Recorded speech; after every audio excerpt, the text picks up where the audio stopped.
अस्सलाम वालेकुम नाज़रीन। माशाल्लाह माशाल्लाह इतने खूबसूरत द ब्यूटीफुल जलाल रिजवी साहब किसी तारुफ के मोहताज नहीं। As a producer, director, distributor और अदाकार और बेशुमार आजकल टीवी और यूट्यूब के लिए काम कर रहे हैं। अपने चैनल हैं उनके, जिस पे हम उनसे पूछते हैं ईद के मौके पर, ईद के हवाले से उनसे बातचीत करेंगे। जलाल साहब, क्या हाल है आपके? ठीक हैं आप? वही तुमको भी और पाकिस्तान भर में बसने वाले सबको बहुत बहुत मेरी तरफ से दिली ईद मुबारक।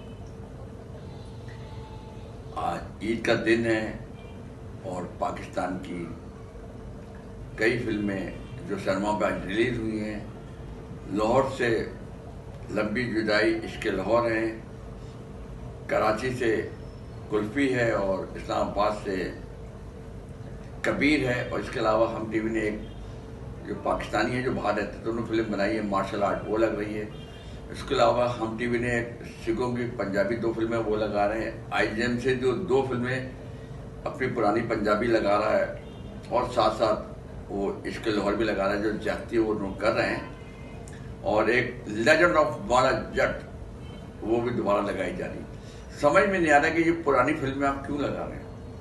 जब पाकिस्तान की नई फिल्में लग रही हैं तो आप उनके शोज खराब करना चाहते हैं, उनका बिजनेस खराब करना चाहते हैं।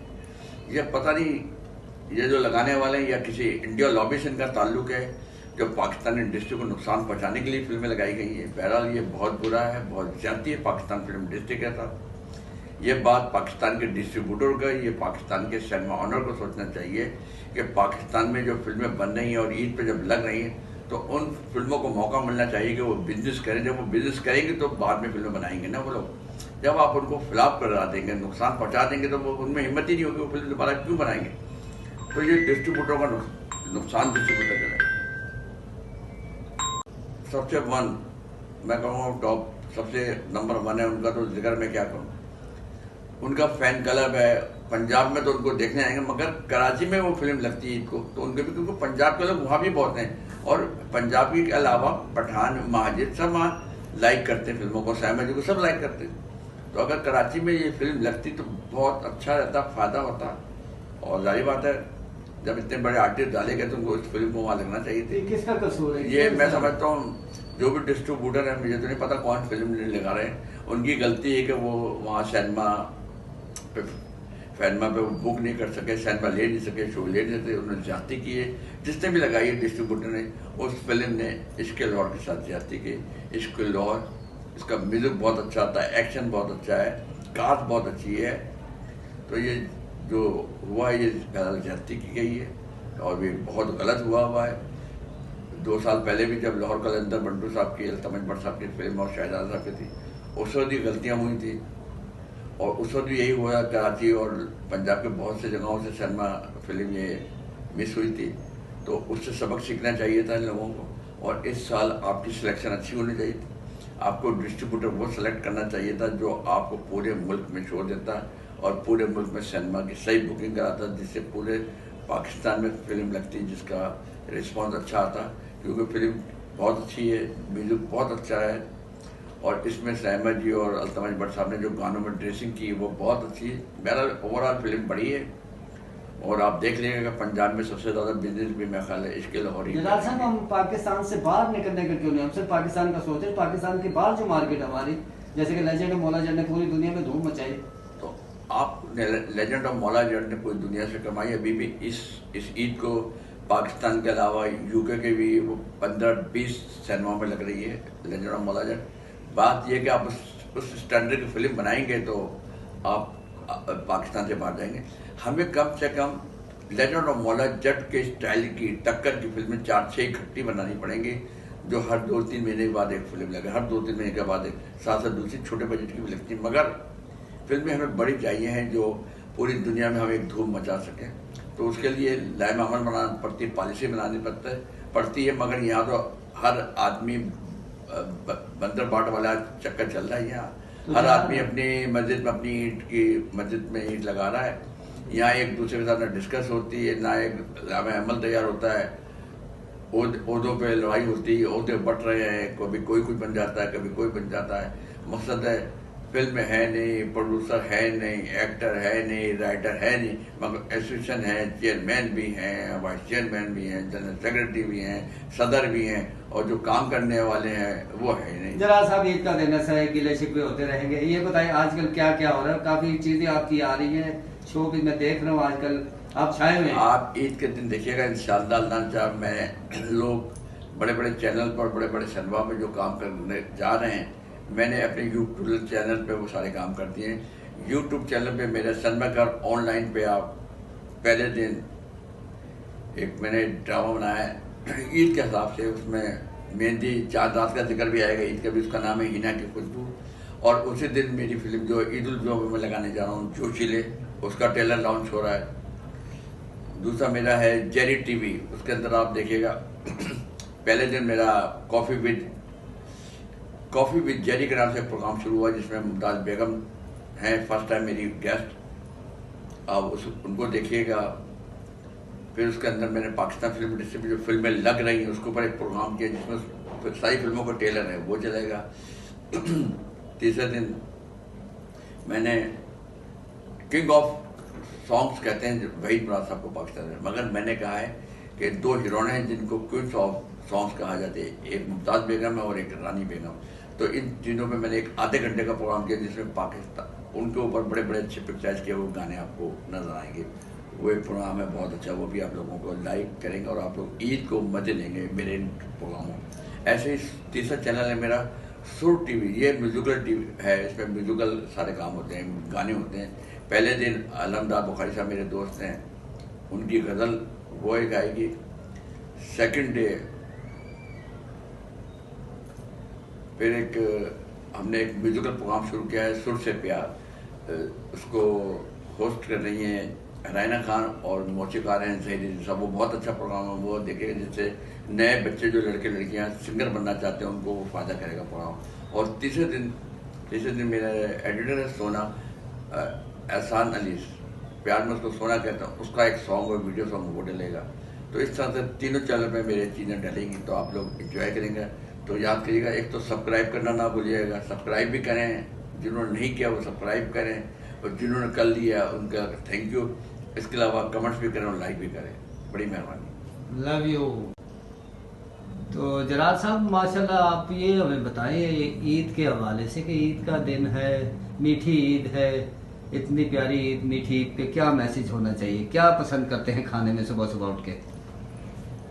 असल में पहले तो मैं वो जो बात रहेगी वहाँ से शुरू करूँगा कि बहरहाल जो ये डिस्ट्रीब्यूटर हैं सिनेमा ऑनर हैं, सोचना चाहिए कि जो चाहे वो सिखों की फिल्म हो, चाहे इंडिया की कोई फिल्म हो, या तमिल फिल्म हो, या कोई भी फिल्म हो, और या पाकिस्तानी फिल्म हो, कोई सेकंड रन में ईद के दिन लगाना जो है पाकिस्तान की नई फिल्मों के साथ जाती है। और आप पाकिस्तान की जो फिल्में लग रही हैं उनको नुकसान पहुंचाने वाला ये काम किया आप लोगों ने। बहरहाल बहुत ज्यादती है, बहुत बुरी बात है, ये नहीं करना चाहिए। बहरहाल ईद है, खुशियों का दिन है। मेरी दुआ है कि जो पाकिस्तान की चारों फिल्में लग रही हैं, चाहे वो इश्क़ लाहौर हो, लंबी जुदाई हो, कबीर हो, या कुल्फ़ी, अल्लाह करे ये चारों को कामयाबी नसीब हो, चारों इतना पैसा कमाएं कि अगली फिल्में इससे बड़ी फिल्में बनाएं। बहरहाल आज ईद का दिन है, खुशियों का दिन है। घर में शीर कौरमा बना है, शामी कबाब हैं, दही बल्ले वगैरह बने हुए हैं। ये सुबह नाश्ते के बाद जब के मेहमान आते हैं तो हम लोग शीर कौरमा वगैरह, शामी कबाब वगैरह फैमिलियों को खिलाते हैं, दही बल्ले, नमकीन। शीर कौरमा के बाद फिर नमकीन खाने को दी जाता है, उसके बाद कोल्ड ड्रिंक पिलाते हैं। अब हम आजकल कोक का तो हमने बाइकाट कर दिया। हमारे घर में, ये मेरे ऑफिस में गोलमे की कोक आती है, गोलमे वो आई हुई है, और दुकानदारों ने उसके भी रेट बढ़ा दिए हैं। तो जो कोक कोला के तो उसी के रेट लिए हैं। देखें, हमारे मुल्क की एक बदकिस्मती ये है कि कोई त्यौहार आता है, जैसे रमज़ान आया था तो हर चीज़ के रेट डबल हो गए थे। ईद पे भी चीज़ें महंगी हो गई। दुनिया में जितने मज़ाहिब हैं, चाहे वो ईसाई हों, हिंदू हों, सिख हों, उनके त्यौहार आते हैं तो वहाँ जो ताजिर होते हैं उनकी कीमतें वो अपनी प्राइस नीचे कर लेते हैं। और हमारे मुल्क में जब कोई त्यौहार आता है अपने मुल्क का, मज़हब का, तो उस त्यौहार को डबल, हम उस चीज़ों को डबल रेट करते हैं। ये अगर बुरी बात है। आप अपने मुल्क से मोहब्बत करें, बेईमानी से तौबा करें, अच्छे और नेक काम करें, मुल्क के लिए काम करें। और सबसे मेरी रिक्वेस्ट है ईद के दिन कि ये खुशी का दिन है, माह रमज़ान का महीना गुजरा है, इबादत का महीना गुजरा है, कि आप अपने मुल्क से प्यार करें, अपने मुल्क के इदारों से प्यार करें, चाहे आपका अदालत हो, पुलिस हो या आर्मी हो, आप उनके खिलाफ फेसबुक सोशल मीडिया पर नेगेटिव खिलाफ बातें मत किया करें, अच्छी बात किया करें और मुल्क से हमदर्दी करें। ये मुल्क है तो हमें, वरना सब खत्म हो जाएगा। Thank you. बिलाल साहब, बचपन की ईद और फिर जवानी की ईद, लड़कपन की ईद, औरत की ईद में क्या फ़र्क महसूस करते हैं? असल में ईद जो होती है वो होती है बचपन की, जो 6, 7, 8 साल 9 साल की उम्र होती है ना, इसमें बच्चे जो ईद मनाते हैं वो ज़्यादा मज़ा आता है। जवानी और बुढ़ापे में मज़ा नहीं आता, मज़ा आता ही था बच्चों। असल में ईद ही बच्चों की, हम लोग बड़े जो हैं, जवान बुजुर्ग बड़े लोग, हम लोग रोज़ा रखते हैं, हमारा है काम इबादत करना, मगर जो सही मानों में इंजॉय करते हैं वो बच्चे करते हैं, क्योंकि उनके लिए कपड़े बनाए जाते हैं, शूज़ बनाने आते हैं, उन्हें ईदी दी जाती है। तो जो ये एज है ना, 7, 6 साल से लेकर 10, 12 साल, इस एज में लोग ईद का ज़्यादा इंजॉय करते हैं, बच्चे इंजॉय करते हैं। असल में ये बच्चों की ईद होती थी, हम लोगों की तो समझे हमारा फ़र्ज़ है कि 1 महीना हम रोज़े रख के इबादत करें, ये हमारा हम सबका काम है। बहरहाल ये ईद तो है, अच्छी है और मोहब्बत वाली ईद है, सब एक दूसरे के गले लगते हैं, नफरतें अपने नफरतें ख़त्म होती हैं, गलत फहमियाँ दूर होती हैं। और मैं समझता हूँ जब आप गले लग जाएँ ना, तो आप अपने अंदर से जो भी गलाजत है, गंदगी, वो साफ़ कर दिया करें और सही दिल से ईद मिला करें। यही मुसलमान की शान है और यही मुसलमान का काम है कि जब मिले दिल से मिले और दिल को साफ करके मिले। Thank you. सिराज साहब, अपना फिल्मी घराना तो है हमारा, नस्ल दर नस्ल से आप माशाल्लाह शोबिज़ में हैं, चौथी नस्ल आपकी शोबिज़ में आ रही है। तो पहली फिल्म आपने ज़िंदगी में किस उम्र में कौन सी देखी? मैंने पहली फिल्म जो सबसे ज़्यादा फर्स्ट टाइम देखी थी, उस फिल्म का नाम था राज।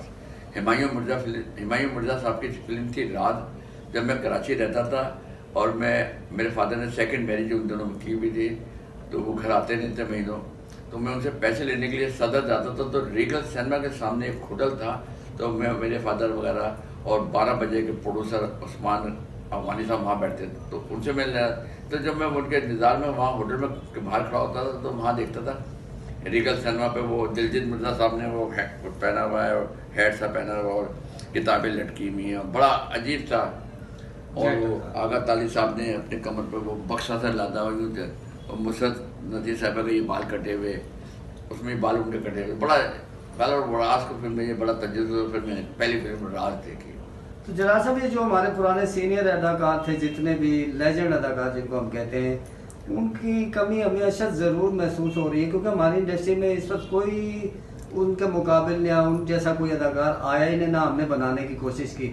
नहीं, हमने तो लेजेंड देखा ना, संतोष कुमार साहब, अकमल साहब, लाला सुधीर, एजाज दुरानी, आगा तालिश ले लें, अलाउद्दीन साहब, अजमल साहब, ये वो एक्टर है जो अवामी अदाकार। सबिया भाभी, शही मारा, दीबा बेगम, ज़ेबा बेगम, शबनम, बाबरा शरीफ, मुमताज़ बेगम,